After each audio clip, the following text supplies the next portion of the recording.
AI cannot come out and say, hey, don't cry, don't cry, don't cry.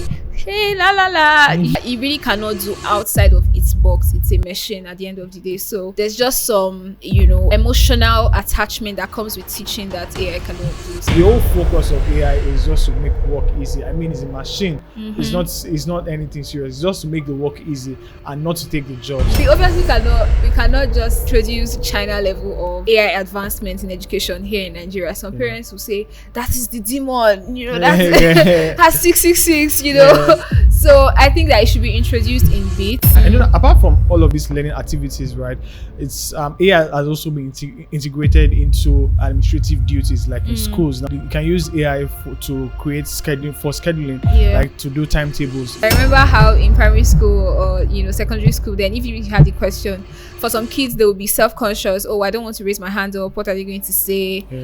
But now with AI, you can just go directly. Nobody has to know what you're chatting, what the chat is about.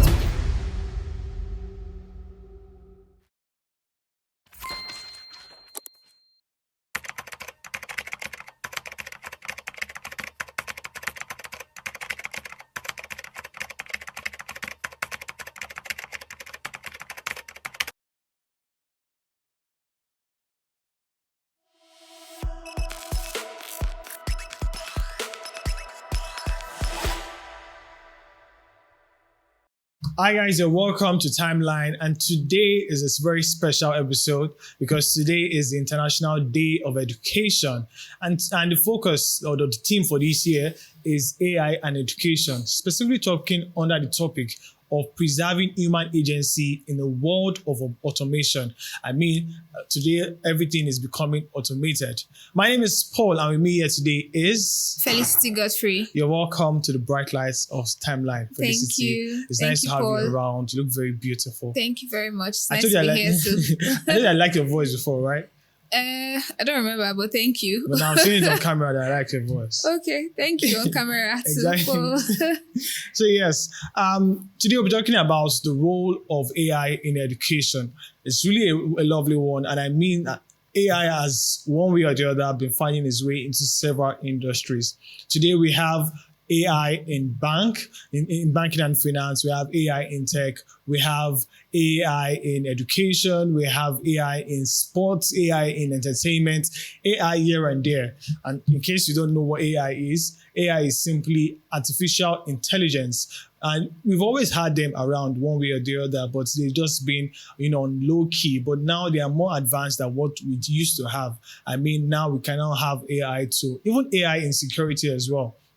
We have AI. We can have AI to perform some tasks that human beings find difficult to perform normally. According to UNESCO, they say in achieving quality education by 2030 is expected that, and also is also important to see that the role of AI is very important in achieving all of this. And also 60% of developing countries around the world are now integrating AI into their system of education. I mean, AI is broad. Yeah, it's very broad. And it's here and there and all of that. I mean, you are a product manager for an edutech company, and they are able to use, I'm very sure you guys use AI. So how do you use AI in your program, your project? Products. Your product. So, I mean, we have a lot of implementations, right, for the application. It's a mobile app. It's on iOS, Apple, on Android. I think one of the AI implementations we have currently for our products is an AI explainer. Okay. So, we set a question for kids, and then we'll have an AI explainer that kind of breaks down the question. Sometimes, a lot of times, most times in education, some kids, they know the answer, but probably they don't understand the question because of how ambiguous the question drafted, is. Exactly. So we want to make the whole educational system easier for kids. And one of the AI implementation we did was add an AI explainer. So you say a question, what is a noun, for example? The AI explainer explains the concept around it, or explains what we want you to respond to without outrightly giving you an answer, right? So for the kids, it's kind of they also learn. We also have an AI answer explainer. So even after you tick a question, correct or wrong, we have an explainer to say this is why this option is correct. Exactly. So that's one of the implementations we have on our product. AI explainer. We have AI answer explainer, question explainer. Yeah. We also have one that we call adaptive learning. Okay. So we use like machine learning, right? We want to know, for example, some kids have special needs. Exactly. Yes. Yeah. So without the supervision of their parents or an educator around, they should be able to use the app. They should be able to use the app, and they shouldn't struggle for too long. So we have a machine learning that it checks the speed at which a child answers certain questions or the accuracy of the questions, and if it's too if it's fast, if the child is doing well, we have like a certain benchmark, things that we put in place that it checks for. If the child is doing well, then they get, tougher questions. So it's almost like a promotion, in quotes, is what we call a promotion in the everyday Nigerian school system. Yeah, so it kind of graduates them. It's more like the questions are set from levels to levels. Yeah, depending on their age. So depending on how you answer the question as a student now, then it keeps going and going tougher. I know that apart from all of these learning activities, right, it's AI has also been integrated into administrative duties, like in schools now, for example. I know that now they can use AI to create scheduling, like to do timetables. For example, now in my school, then when I was in secondary school, my computer teacher then, before he left to school, usually would use, I actually do not know where he does it, right? But then he uses computer to it just imputes like all the classes, all the subjects, and everything, right? Imputes it into the computer, and then the computer gives him the timetable of how it should be, right? And then with no class, exactly. And it breaks it down that it's every teacher at the end of the day will have their own timetable, every class will have their timetable, every subject will have their timetable. So it's very easy. But now the fun fact is that after he left, right, apparently there was no other person that could do that. Exactly. And he didn't pass the knowledge across. You get, so like, I know people are not so appreciative of technology again, right? So at the end of the day, right, they had to set up a committee, right, for timetable. And then even after the committee for timetable, right, you expect that at least these are people now, like heads are coming together to do this now. They were still, when we resumed school then, I remember, that was the most chaotic resumption ever. I mean, like, we had periods clashing, teachers that are taking probably like 2 classes are clashing at same times and things like that. It just kept going and going. But these are things that if you had just used tech to, right? Any application really will have actually helped in scheduling it. And not just that, there's also the one of administrative duties like checking the progress of the child, just like you said now, where your machine checks that, okay, is this child doing well? If he's doing well now, let's expand this the scope of this child, the questions I'll give this child. So there's that as well, and also there's that of trying to ensure that you check who is coming to school, who is not coming to school. Attendance, exactly, more like attendance, like, and everything is just seamless at the end of the day. Yeah, I think tech is great in taking off routine work. So it's like you said, for the example you gave with the computer, your computer teacher in school. So a lot of times what tech has done or AI has done is all of those tasks that are routine, monotonous. Every day we do this. Every day you come around, everyone says, Paul, presents, these presents. AI now takes care of all that routine tasks. So just focus more on actual productive stuff. So things like timetable, scheduling, classes scheduling, all of that, it can be programmed, it can be, worked on seamlessly. People don't have to go over administrative routinous tasks, over and over. So I think AI is great. And again, right, the interesting thing is how all of these things at the end of the day now saves time, right? And now we don't have to spend so much time. I mean, like the community will use days to set the timetable, and even with the timetable, right, there's still going to be clashes.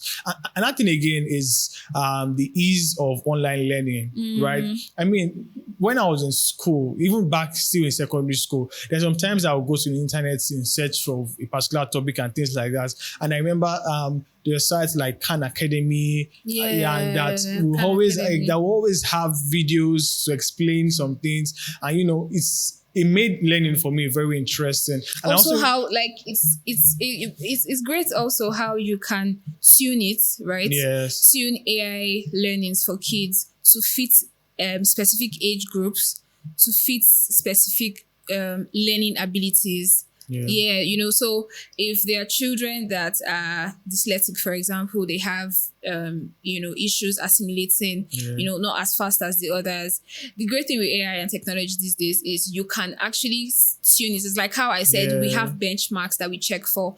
If the child is doing this, then they should get this. If the child is performing less than this, then they should get this. So in that way, we have taken care of different groups within a large group. Do you understand? Exactly. So regular classes these days is like one teacher comes in, teaches. Some people get it, some people don't get it. It's not their business. They move ahead. Yeah, but with the addition of technologies, it's more like learning is going to be more of one-on-one, not just like routine, everybody in class and all of that. And I mean, like for me, like if I don't understand something, right? One thing I do is just to take it to any AI, right? And just ask, explain this thing to me like a dummy. And it's how it breaks it down for me step by step, and it comes and it's just you and easy. The AI. Exactly, like right. You don't have to feel self-conscious. If that was a class, for example, then you need to raise your hand. I remember how in primary school or secondary school, then if you had the question, for some kids they will be self-conscious. Oh, I don't want to raise my hand up. What are they going to say? But now with AI, you can just go directly. Nobody has to know what you're chatting, what the chat is about, what you're asking. If you don't understand, you can keep repeating, and nobody says, "Oh, this boy is a dummy," or you're dragging the whole class back. So yeah, I know. It's very interesting that AI can do all of this, and all of these things are things that could make the whole teaching and learning process very easy. Easier, yeah. And I think let's start talking about the benefits now, because and one that we've actually mentioned, right, but not really mentioned it was how it's cost effective, right? Now, for example, if you are to have a committee meeting, for example, in a school, right, it's expected that those that come for such a meeting will probably might give them refreshment, might give them transport allowance, depending on how it is, right? And also all of those things, you have you need the logistics, so you need biro, paper, there'll be, and all of those things. You need lights, right? All of these things cost money. But right, with AI, all you just need to do is to gather all of the information that you need, and then one person on their laptop can just do everything. Yeah, exactly. Yeah, so benefits, that like you said, definitely cost effective. Yes. And like I mentioned too, it cuts down on routinious tasks so that time is saved to get more productive stuff done. You understand? So it cuts down on monotonous tasks so that, actual productive tasks can be worked on. And like we pointed out, it helps like one-on-one learning. It's almost, it can be targeted to a group of kids within a larger group. So traditional learning methods, like we said earlier, the teacher comes in, teaches. Some bright students, they understand. Some people don't assimilate as easy. But you can't keep dragging everyone else back. But with AI, you can set parameters that checks for different students based on their learning abilities. Yes. So I think that's definitely a great advantage, because students that are not learning or, learning from home, or what's that word? Study at home or something. When they're in a classroom, homeschooling, thank you. In classroom with their peers, there's always that concern. How do you carry everyone along? All the kids, the bright ones, the not so bright ones, the distracted ones, and all of that. But with AI, it's kind of specific. So exactly. Okay, we'll go on a short break now. Once we return, continue talking about the role of AI in education today. Don't go anywhere. We'll be right back.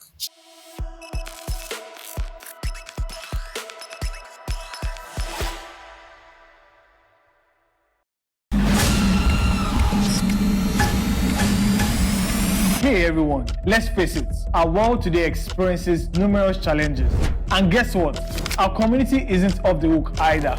Most of the world issues are either not talked about enough or never talked about at all. But here on Timeline, we've got you covered. We dive deep into issues that affect us every day, leaving behind footprints of wisdom, knowledge, and solutions. Think of it like a roadmap that keeps you on the track for success. So buckle up. Because in this new season of Timeline, we're taking another trip through the past, the present, and navigate into a more promising future. Again, we're talking solutions, people. And let's make one thing clear. This is not your average blah blah blah convo. This is real talk with a side of inspiration and a sprinkle of wow. I never thought about it like that. I'm your host on this impactful ride. Together, we'll tackle the tough stuff, laugh a little, and find ourselves on the path to positive change.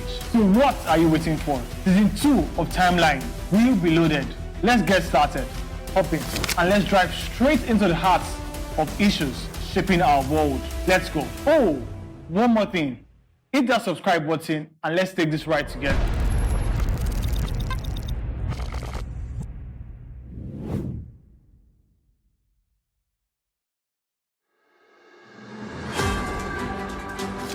Every day, amazing stories of hope and tenacity unfold across the globe. On Hued Hour, we dive into these inspiring tales and discuss the vital work being done in the humanitarian and development space. Humanity has never faced a shortage of challenges, yet we rise stronger through teamwork and determination. Though these remedies are often underreported, on Hued Hour, we advocate sustainable solutions. We bring you the latest and most impactful news on how lives are being changed. We engage with young change makers and experts who provide valuable insights into relief efforts and the challenges faced by local communities through a global perspective. Join us every Wednesday by 8 a.m. on Hued Network's YouTube channel as we embark on this journey of positive change.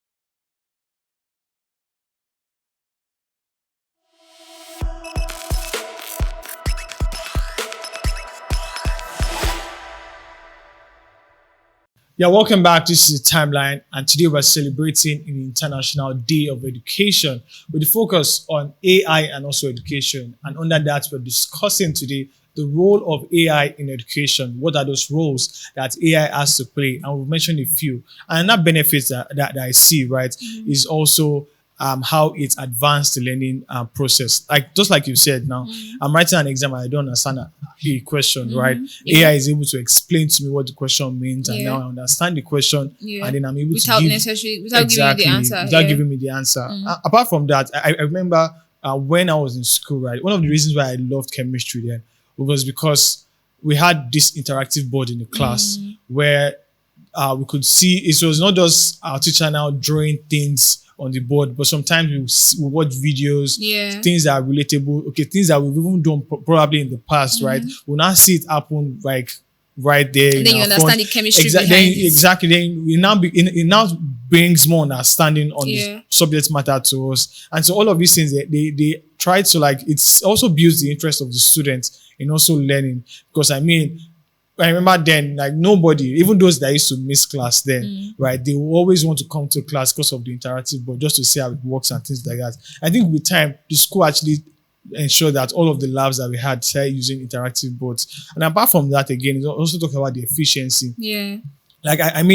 One man was doing the timetable, just like I mentioned earlier, right? And now a group of people are coming together to do the same timetable. And that timetable that they were able to produce is not still what's it called? Efficient. It's not. It basically did not work. It was more like a failed project kind of thing. After a whole, and they had to go over a few times before they could get for 3 weeks, it was. It was just chaos.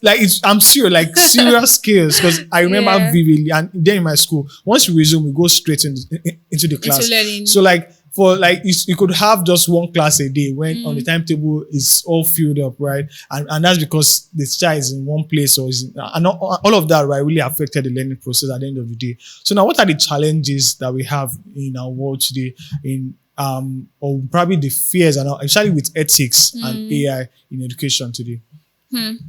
So I'd say a major challenge would be screen addiction for kids.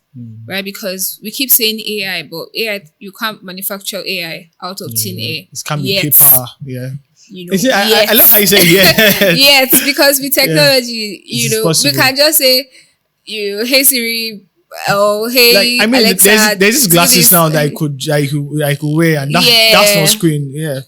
Yeah, but for now, right, especially for education purposes, a screen is required. Some sort of screen, tablets, a laptop, a smart TV, a smart TV board. But there's some sort of screen that's attached to it. And It's one way or not the the- other, it has to be screen. So I'll say like a potential challenge could be potentially creating screen addiction for children, which is also very, very important. It's very important to curb that or to watch that, As well. because studies have shown how I mean, even we as adults, even as we're adults still with our addicted to brains matured, we're still addicted to it's screens, not not talking of children. So for kids, it affects their social skills. It affects their learning abilities. It's not great, to be honest. As much as AI is great, we want to check for screen issues and screen addictions. So I think that could be a challenge. Like I said, maybe we'll get somewhere where we don't necessarily need those kind of screens. But for now, screen addiction could be a challenge, because there are also some parents that are like, oh no, I don't want my kids to have access to tabs. You hear parents say that a lot. Yes. I don't want my kids to have access to tabs or laptop or any of those smart devices until they get to this age, right? And now for a lot of these AI implementations we're talking about, it's probably best for the younger ages. So for parents that have that restriction, obviously it's going to be a challenge if there's a group of kids and there's a need to use screen because of the AI implementations, you understand? So that could be a challenge, I would say. Yeah, I think another thing again is access to technology, right? Because really, we're still talking about bridging the gap. These people don't have internet yet. These people we're still talking about all of these issues. Yeah. These people don't have lights in some regions. People don't have this. People don't have that. And now I'm saying that especially for a developing country like us, we still have a lot to catch up on. There are still a lot of things here. Just the basic things to even catch up on. Internet lights that are the basics are not even, they're not even covered. Before you even talk about the AI itself, like what not to mention exactly. AI. So if we are putting all of this now in place, that you see that there's still a very huge gap of things that needs to be met. Because I mean, you can't tell me AI when I don't even know what the internet is. You can't tell me there's something that's called AI when I don't have a laptop, I don't have a phone, a smartphone. Don't have a working internet. I don't have. If I will go far to internet, because I mean, internet might even be. I mean, there's Starlink everywhere now, right? But then it's expensive. But it's expensive, right? These are things we're talking about, like how it's easy to access all of these things. I mean, if you don't have money, then you can't get Starlink. And if you don't have Starlink and there's no other network in your area, meaning that you can't have access to internet. Even if you not have all of this now, you might not have lights, right? So if money for inverter. Exactly. If you don't have money for inverter, you don't have money for fuel, you don't have generator, all of these things. So all of these things are things that are actually there are still challenges as of today. And I think another thing as regards the ethics, right, has to do with data privacy. Yeah. Because I mean, there are a chunk load of information that we give AI one way or the other. Because I mean, if you want me to do something for you, I need to know you. Exactly. That's how AI works. So it needs to understand you. Exactly. So it knows, especially when we spoke about specific learning type for different learning abilities and different learning groups. So they need to have some kind of information. Exactly. It could be age, it could be just some kind of information about the kid, and that is data in itself. So how do you even protect this data in the real sense? Like what now comes into play? I mean, this is a child that we're talking about. One way or the other, like I don't know, but I know that the hackers are very active, right? And one way or the other, it could even be talking to not even AI again, and that at this particular time, could be talking to an hacker that is just posing as AI. So how do you even try to ensure that our kids are safe from things like this? So I'd say one thing that most companies don't invest in is security, cyber security for their applications and for their users' data. So of course, for a platform, for a product that uses AI for educational purpose, they should be very concerned about their users' data. So ensure that they put up proper security checks in place such that users' data or customers' data are not easily breached and gotten from hackers, like you said. So I feel like that is a way that can help curb that issue. Okay, like again, another issue again that is there, right? And I feel like that's one of the things that UNESCO is trying to let us know, right? Is that of dehumanizing the whole industry. That's the education sector. Meaning that trying to replace again, AI like, completely. I think replace humans with AI. Exactly. In the real sense, the question here is that is there really a place for humans in this world of automation? I'll say yes. I honestly believe. So, you know how I just said there's the challenge with some parents that don't want, their kids to have access to some people think AI tech is just not great. They don't want their kids involved in all of that Anything that has to do with tech, just take it away from me. So obviously you can't, it might take a while to have a whole generation that completely and utterly believes in tech and is fine with their kids, completely using tech. So I really don't think that AI is taking an educator's place just anytime soon. Do you understand? There's also the place of human interaction too, so as much as we know that AI can tune down or tailor learning to fit certain groups and to fit different kids' learning abilities, there's also the place of actual human interaction with a child. So children are fussy. AI cannot come out and say, "Hey, don't cry, don't cry, don't cry. Hey, la la la." Do you understand? Yes. I have a friend that teaches a 6-year-old programming. Oh, right? Interesting. Yes. I mean, there are tools for kids to learn programming, but she does that. So she teaches 6-year-old programming for just 2 hours. And in between, you think the number of actual motivation she has to do. Sometimes it feels like, oh, this is too hard. I can't do this. And she has to say, oh no, nothing in life is easy. You can do this. Think about it. You just got this. Do you want some time off? So there's that attention to detail that actually comes with human interaction that I don't think that AI can really replace just yet. AI is a machine. At the end of the day, it can it's unidirectional. Every time to do this, exactly. It really cannot do outside of its box. It's a machine at the end of the day. So there's just some, emotional attachment that comes with teaching that AI cannot do. So So what if in maybe like 10 years from now, and then one way or the other, it just finds its way that emotions are. I mean, we'll see. AI has emotions. Yeah, I mean, they're even making. It doesn't have to go as far as 10 years. Our AI now has emotions. These bots that you see on social media, Snap, for example, you can talk to it. It sounds emotional. It doesn't sound, you can say, oh, I feel down. What should I do? But in a classroom setting, I strongly believe that there's still a place for an educator, that cannot utterly be replaced just yet by AI. Exactly. Like this. So don't fear, right? Really, there's no one that's coming to take your job as a teacher, whatever, right? And then also with AI as well, right? Again, it's a programmed machine. Yes. So it means that we actually need that human part to program it. Now, we can say a developer, puts in the programs and all, but a developer probably doesn't know a lot about education, right? So a developer, it might not even know maths. Do you understand? Yes. So the developer does not know that, okay, while we're fine-tuning a question explainer, don't say this, or so just some pointers that an actual educationist has to be there for. So maybe there's a merge, of course. Well, these days we're talking about merge, but not completely erasing.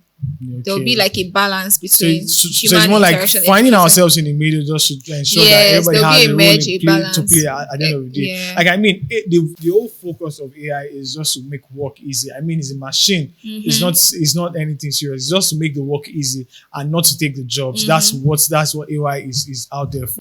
Now, looking at it now from where we sit, I mean, it's projected that by 2030, that's 5 years from now, we're expecting the markets of edutech. Edutech, like that's AI in what's it called now? AI education. In education. The AI education market, right, to grow from about 4 billion where it is now. that's at 2023 to about 25 point something billion in 2030. That's 5 years from now. So looking at it now from where we sit now, in the next 5 years, what should we be expecting that our AI will be able to do for us in the educational sector? Yeah, I mean, that projection, I wouldn't say it's outrageous, to be honest, because the speed at which, not just in the education sector, tech is being developed in, most sectors, it won't be outrageous to think that AI in education, the value should go up to that high. Regarding what we could possibly expect, I think integrations like AI tutors, right? So where smart AI tutors, emotionally intelligent AI tutors, I mean, I hope that we can get there. It's like we said, children could be fussy, so imagine an AI tutor that could sense the fussiness or in your response, you understand, and then has an appropriate response right back, sort of to feel, not feel per se, but help. Have empathy sometimes. Yes, empathy. Because I mean, like, if you are asked to a child that is trying to learn, it's not going to learn anything at the end of the day, because it's just going to run away. It's just going to go back to his cage, because like you're scaring the child. That's how it's going to be, and you don't want the child to learn. That's how it's going to look like. Yeah, so I'll say AI tutor, and then probably like we have that now. It's like what you said, where you visually see. It's like visual explanations of some theories that might be too abstract for some children, right? So, I mean, we have that now, but probably a better improvement of what we have, So imagine like an AI broken down video that breaks down the concept of cells or molecules, or the concept of how digestion works, but just to the child level, whatever grade it is, So I believe that, implementations like that, improvements like that are what we should look out for in the next few years. Me myself, right, I'm into education, and I think one of the things I've embraced, right, is how I use all of these things. Like I stopped using biro and paper to write. Like all my notes are being typed, and usually I just project them for the student to see. That's and usually great. one thing I try to add in all of that are beautiful pictures that will just capture their mind that they want to see. I remember there was this particular class that I intentionally, like, I went to look so hard for this video to play for them. And then when they saw the video, like everybody was like, "Oh, so this is what we were talking about." Like, it's more relatable it's now. Easier to understand. I mean, like talking about the cell is very little. They've not seen a cell before, but now they are seeing a video that explains how it works in a cell. Probably explains from like, "Oh, this is your skin. These are the layers things underneath, like that. and this is how you just keep going deeper." Like all of these things are things that should be explained to them easily. And also we also have VR, right, and also AI. That's virtual reality, more like. Now we have VR in places like medicine. That's for what's it called? Medical students now, where they could literally do a surgery using, not that they're using a real person now to practice, but rather they're using AI, right, to practice, and then it looks all real, right? If they make any mistake, it shows that. Like instead that. of actually instead of using human beings, and also there's also reducing errors. There's also that of for pilots as well. I mean, there's that for pilots, there's that for sailors. There's almost imagine that in education exactly as well. Like using that as well in education, using that in class. Like instead of you, before you even go to the lab, like try to titrate using this AI, right? You do all of this, and then because I remember the first time I was titrating, right, as a science student, I was more conscious about not breaking the glass than even the content. Exactly. For me, it was just like, don't break anything. Don't break anything. Exactly. You're just imagining your teacher's reaction. You get like, if that was already like in place, right? Like if I had probably an experience with how to undo it and things like that, I won't be fidgeting at that particular time. And that would be your primary concern. Exactly. So again, like, what do you think that looking forward now? What do you think are things that we should put in place so that we are able to embrace AI in education, and then we see these roles that AI can play in our environment, and we embrace it, and then we are able to ease both on the AI side and also ease the merge between AI and also humans? I think that as much as we want AI to come in and, we want to make all of these changes, we shouldn't dispute the place of actual human educators, right? Yes. In the classrooms, private learning, all of that. And then for developing countries like ours, I think it should be introduced in bits, It's very not in large amount. Like, no. let's start small. No, let's just start Yeah. with just yo. Let's eat this is milk an first and then start Thank going you. into before Because there's a level we obviously cannot just introduce China level of AI advancement in education here in Nigeria. Some parents will say that is the demon, that's that's 666, Yeah.